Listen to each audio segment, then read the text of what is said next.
the WrestleMania Minutes on Down the Aisle Wrestling Podcast with Robbie Mack and Kevin Laramie. Here's Kevin Laramie.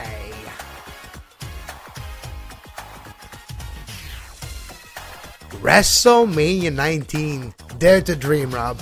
And Kevin, I dare to dream, and it's hard to dream a better WrestleMania than this card here. A lot of people said it is the best WrestleMania in the history of WrestleManias, and Kevin, it's kind of hard to argue with that. Well, if you're a fan of the show, I was lapsed during WrestleMania 19. I was lapsed for about 10 years, from about 18 to 20, well, just before 30 actually. So for a long time I was lapsed. So it's funny for me to watch those shows that stars that I know in settings that I'm not used to, in matchups that I'm not used to. So it's fun and interesting to rewatch those shows now. And it's funny that you say you were lapsed during this time period, Kevin, because although it wasn't the height of wrestling was the year 2000, but I mean back then 2003 was. This wasn't like a shitty product that they were putting on, right? It was slowly on the decline, but it wasn't plummeting. And it's just, for me, there was a period of time where I almost became lapsed, but I didn't become lapsed. I was probably lapsed for like a month. That was probably the extent of my lapses. My lapsedism, or I guess if that's a word. So the first WWE era, the first WrestleMania under that banner, and the first brand extension WrestleMania with separate roster.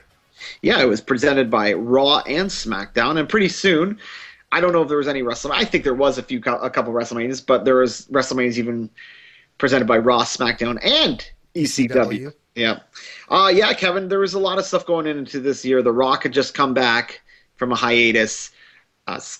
Scott Steiner had returned, although he didn't make it onto the show, unfortunately. Big Papa Pump. Holla if you hear him. And there was just a bunch of stuff, Kevin, so why don't we just dive right into this fantastic WrestleMania? First of all, the venue, Safeco Field, one of the big stadium in a long time, if you say, and one of the first new era of stadium that when you think of WrestleMania today, it kind of had that same setting and same vibe in some sort. Yeah, like you would think there is a lot of risk going to Seattle because Seattle is not the nicest for weather as far as raining. Exactly, yeah. Well, it basically is not raining probably 3 days in the whole year. Yeah, oh yeah, exactly. But much like the Rogers Centre here in Ontario, there is a retractable roof on Safeco Field.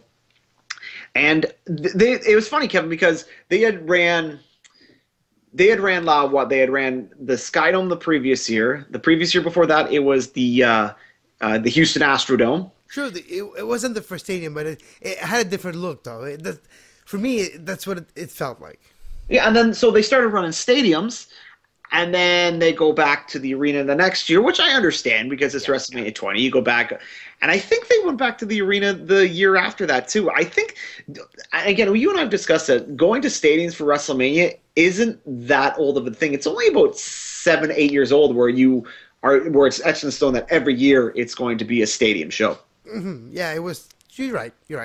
But let's talk about this show. So 54,097 people in that venue in Seattle, Washington, for a lot of great matches. But what I remember from that pay-per-view is that moonsault from Brock Lesnar that lands on his head in that match versus Kurt Angle in that main event. How could you not remember that, Kevin? Just watching that watching it back. Cringe-worthy. Well, you know what, Kevin? Had it been like a lesser man, had it been like a man like you or me, or even let's not even say you or me. We would be dead, Rob. Well, if it was Kurt Angle who did that. Maybe not. Have you seen the size of Kurt Angle's neck? It's still pretty big. Not as much as Brock Lesnar, but that saved his life. The size of his neck literally saved his life. And maybe not even his life, but at the very least, Kevin, it saved him from being crippled in a wheelchair for the rest of his life. Absolutely. And not only that, but he finished the match. True. He still went over. He still went over. Yeah, and he still hit an F5 on Angle to finish the match. You know what I mean? It just says multiple things about Brock Lesnar. And you know, when you have two guys like Brock Lesnar and Kurt Angle in 2003, Was it 2003? Yeah, it is. 2003, yeah. It is. So when you have Lesnar and Eric Angle headlining a card that has The Rock, Stone Cold, Hogan, Mr. McMahon, Triple H, Booker T, Shawn Michaels, Chris Jericho, The Undertaker, Big Show, A-Train. Did you get the drift? When it's Brock Lesnar and Kurt Angle headlining, it made them stars too. Any of the 4 previous matches before like the title match could main event any WrestleMania. You know what I mean? Any WrestleMania. And that was one of the reasons why I think it made Kurt Angle a bigger star, and same for Brock Lesnar. If you look and if you transpose yourself to today, who is the guy's over now? Rollins kind of over, even though he's the toughest heel. He's the top heel in the company. But he did main event a couple of pay-per-views and big matches on Raw lately, and that did put him over. So it's not that stupid of an idea to, if you want to get a guy over, well, treat him in such a way that he's a star. Well, don't force him down our throats, like a certain somebody else that's being tried to put over right now. Obviously, Kevin, booking was different back then, so it's comparing that. It's kind of comparing apples to oranges. No, absolutely, but it's mind blowing to me because when you're watching it, you're seeing all the stars from the last 30 years of the wrestling world, and who's over, who's on top, the main event, Brock Lesnar and Kurt Angle in 2003, and it's when you think about it, it's really surprising when you have The Rock, Stone Cold, all the names we mentioned, and it stands out right to this day when you look at it with hindsight. And you know what it is, Kevin? It puts a lot of trust in these two guys because the easy thing would be to just have Rock and Austin headline this pay-per-view, and not only that, but Stone Cold's last match. You know what I mean? Yeah. He didn't know. He knew it at the time, but he didn't announce it. Obviously, at the time, it kind of came out of the fact after, and it's really touched upon in his book that the night before this WrestleMania, Kevin, Austin was actually rushed to the hospital, and there was panic attack.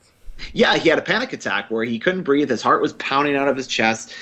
And he didn't get to I don't think he got to the arena until like that day. He spent the night in the hospital. So we were really close to this match never even happening.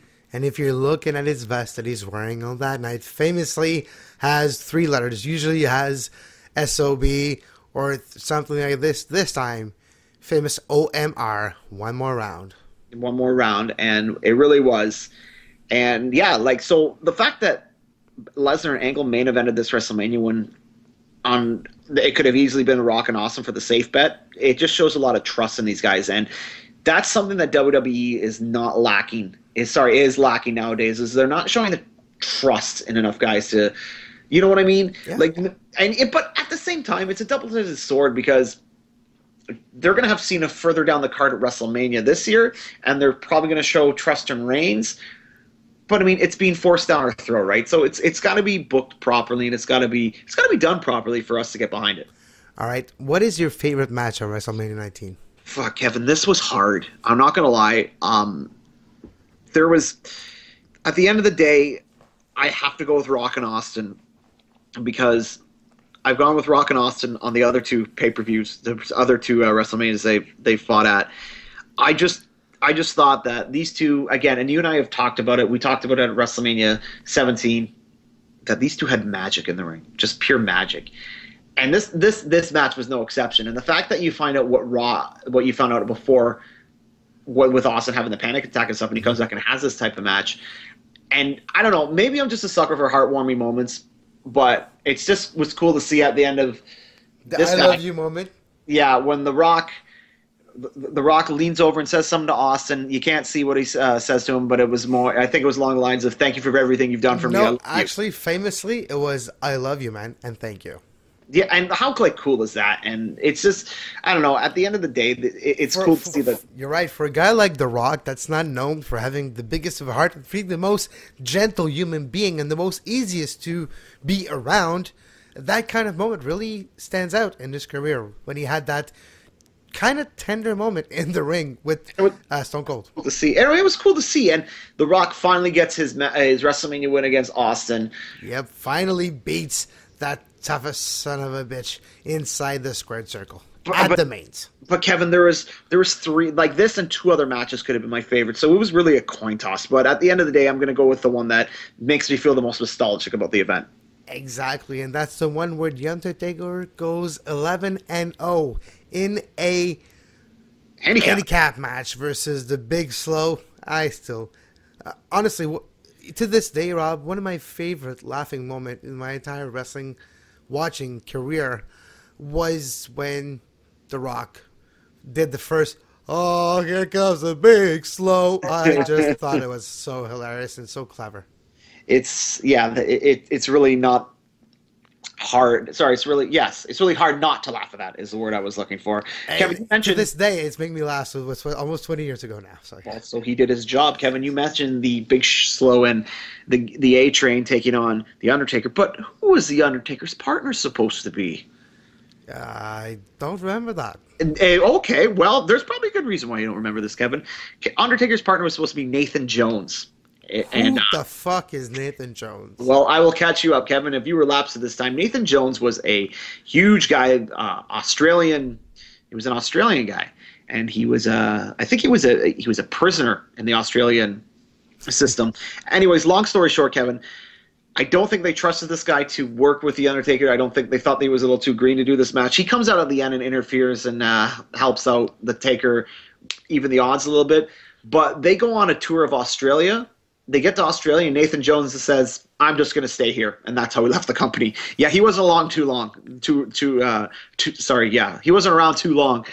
But yeah, there's a good reason why you don't remember Nathan Jones, especially if you weren't watching at this time. I'm not going to go with the easy route because I could go with Brock Lesnar or The Rock and Stone Cold like you do, but I'll go with a moment that made Chris Jericho, a moment that really Chris Jericho felt that he finally became a superstar and found his ground in WWE. Yes, he's been floundering for 4 years, he's been on top, yes, but what made him and legitimized him in his first WrestleMania moment was when he lost, but he lost to the icon, the showstopper, Mr. WrestleMania himself, Shawn Michaels.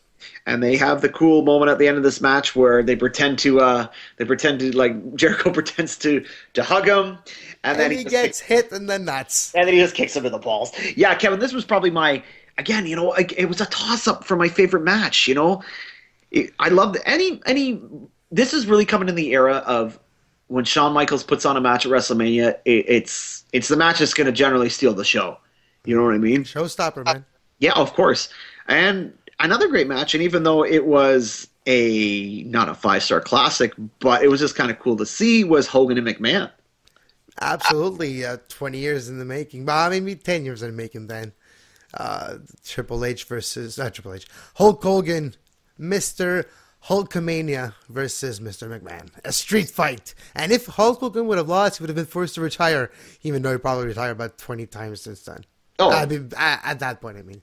It was cool because Piper got involved. It was just a fun.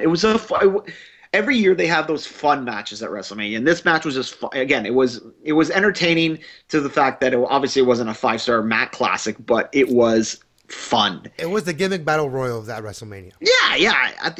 And you know what? At the end of the day, Kevin, isn't wrestling just supposed to be fun for us? Yes. It is. That's all we want. That's all. You don't have to put on 5-star classics every single match. You don't have to give us. You can even be a little bit predictable, but just be fun. Just entertain us. Entertain us. Yes. Yes, that's all we want. We're not the IWC. Not even the IWC. Wrestling fans in general, they just want to be entertained, and people in general, Rob. When you watch wrestling, Kevin, don't you just want to forget about your troubles, your job, or whatever else you're going on in life? You just entertain us. That's all we want.